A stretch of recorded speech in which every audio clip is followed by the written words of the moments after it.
રિપોર્ટમાં મંદિર હોવાના પુરાવા મળતા જ હિન્દુ મહિલા અરજદારો ખુશીથી ઝૂમી ઉઠી છે। મહિલા અરજદારોએ ખુશી વ્યક્ત કરતા મંદિર હોવાના દાવામાં મોટી સફળતા મળ્યાની વાત કરી છે। તેઓએ દાવો કર્યો છે કે એએસઆઈના રિપોર્ટમાં ઘણી એવી વસ્તુઓ મળી છે જે દુર્લભ હોવાની સાથે પ્રાચીન પણ છે। તેનો સીધો સંબંધ હિન્દુ મંદિરો સાથે છે। આપને કહી દઈએ કે રિપોર્ટમાં જે 32 વસ્તુઓ મળ્યાની વાત થઈ રહી છે તેમાં શિલાલેખો, હિન્દુ દેવી દેવતાઓની મૂર્તિઓ, પ્રાચીન સિક્કા, વાસ્તુશિલ્પના ટુકડા, માટીના વાસણો, ટેરાકોટા, પ્રાચીન પથ્થરો, ધાતુ અને કાચની વસ્તુનો પણ સમાવેશ થાય છે।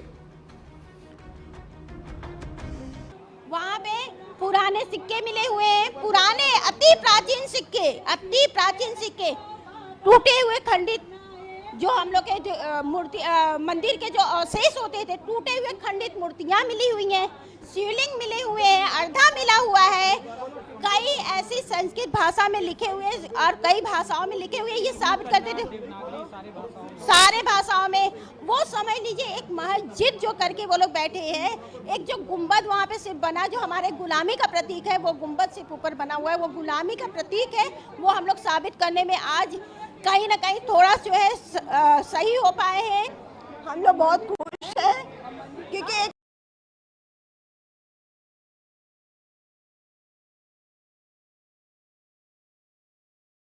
साक्ष्य मिल गया कि हमारा मंदिर है ज्ञानवापी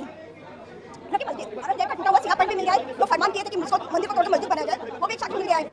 અને હવે જ્ઞાનવાપી સર્વેને લઈને કેટલીક મહત્વપૂર્ણ જાણકારી પણ આપને આપી દઈએ। આ સર્વે કેટલો મહત્વપૂર્ણ સાબિત થવાનો છે। 92 દિવસો સુધી એએસઆઈના 40 સભ્યો દ્વારા આ પરિસરમાં સર્વે કરવામાં આવ્યો છે।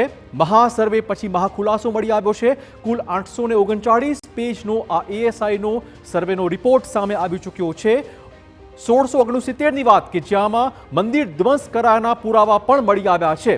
आपने कही दिए मस्जिदनी स्थळे मंदिर होवाना अलग अलग 32 पुरावा पण आ सर्वेमां हाथ लागी चूक्या छे। मात्र अहींया मंदिर ज हतुं, 3 हिंदू देवी देवताओना अवतारो मळ्या होवानी पण એટલે કે એના પુરાવા મળ્યા હોવાની પણ ચોક્કસ વાત છે। 300 દેવી દેવતાઓના ચિહ્નો પણ આ સર્વે કરતી ટીમને હાથ લાગ્યા છે। તો અલગ અલગ પ્રકારના નિશાન મળી આવ્યા છે। 34 જેટલા શિલાલેખ આ જ પરિસરમાંથી એએસઆઈની ટુકડીને હાથ લાગ્યા છે।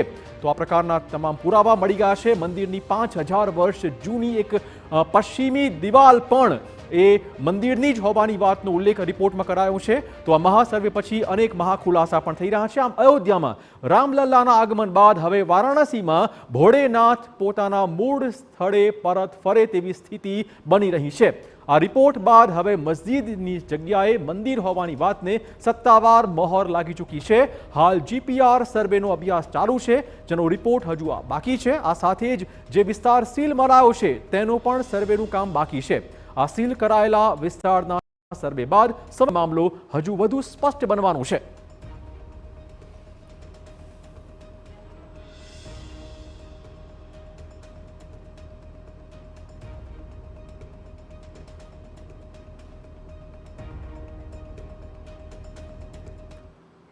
તો કોર્ટ તથ્યોના